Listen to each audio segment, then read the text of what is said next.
Anyways, we do have someone on the phone, and I believe it's Misery. So, Misery, if you can hear me, say hi. Oh, he's behind us. Hi. Oh, wow, I can see him. Holy shit, that's It's a big so face. amazing. You can't see you right now, but you're like a giant head behind me, looking upstairs. It's really, really impressive. It's like you're here in the studio. That's cool. How's it going, man? That's going pretty good. Congratulations on your win today. Thank you. Yeah, so, okay, I'm not going to lie. Like, everyone was kind of believing that Cloud9 was going to take this game. But you guys played amazingly well from the draft, from all the lanes going your way, and the execution on the team fights. Tell us a little bit about the game and how you thought it was going to be and what happened. Well, let me start off saying that we basically had a talk after the game against EG, the game you saw, a 9-minute game, I believe. Yep.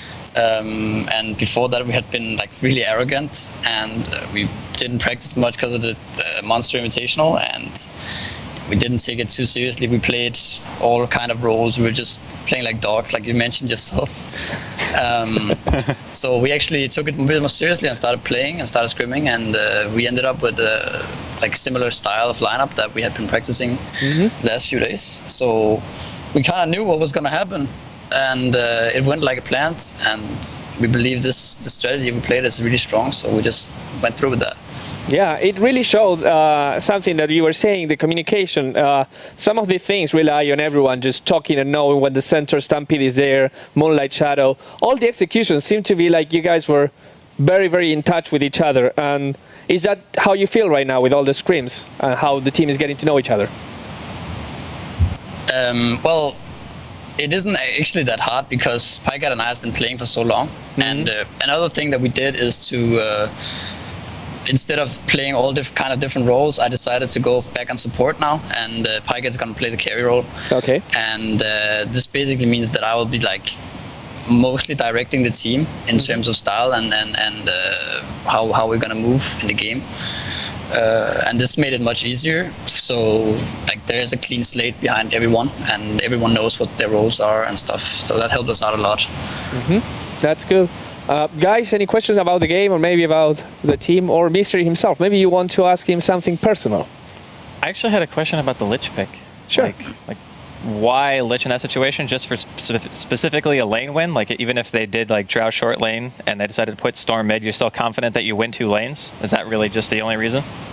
Well, the reason is basically that they can't punish this Lich Centaur at all with the kind of draft that they have, and with the amount of support, like the kind of support heroes people are picking nowadays, this AA and Visage and Dazzle, there's not that much aggression involved in those kind of heroes early on, so they can't really punish this Lich at all in any kind of way. They can't move to a different lane and punish that, or they can't move behind the Lich or anything like that.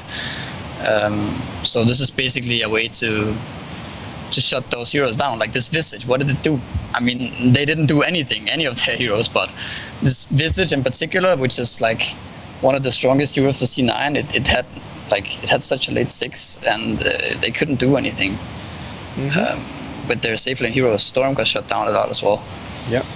And speaking of heroes that didn't get to do much, we were talking a little bit about how the Drow decided to go for Mask of Madness first, which is kind of complicated against a team that can get in your face with Tornado and Stampede and Moonlight Shadow. If I'm not going to ask you to flame other players because that's not cool, but let's say you're playing a Drow in a draft similar like that.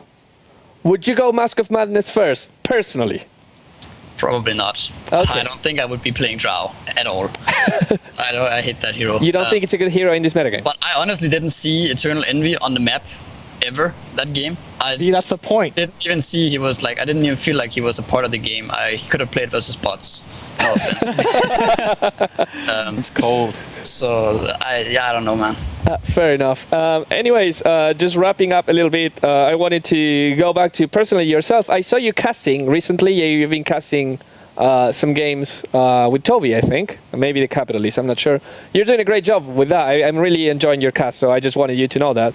And people, Okay. if you just like randomly tune in into other... I really don't know what tournaments you're casting right now, but there's a chance that you'll find him casting and he's really entertaining to watch, so... that's him, and you'll have to play a few other games this week. I think you have one more game on Wednesday. Tomorrow against EG. Yeah, possibly. What's EG like? They are pretty different to play against. They're really annoying, actually.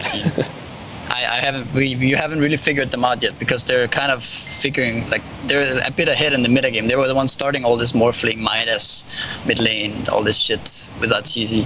So it's a bit more tricky to beat them, as I see it. Fair enough. Okay, so well, best of luck tomorrow. We'll see you for that game. Any shout outs, something you want to say before leaving us? Yeah, shout out to the team. They did an amazing job this game, and the latest few days we've improved a lot. So I'm proud of them, and yeah, woof woof. So yeah, thanks. Thank you very much for being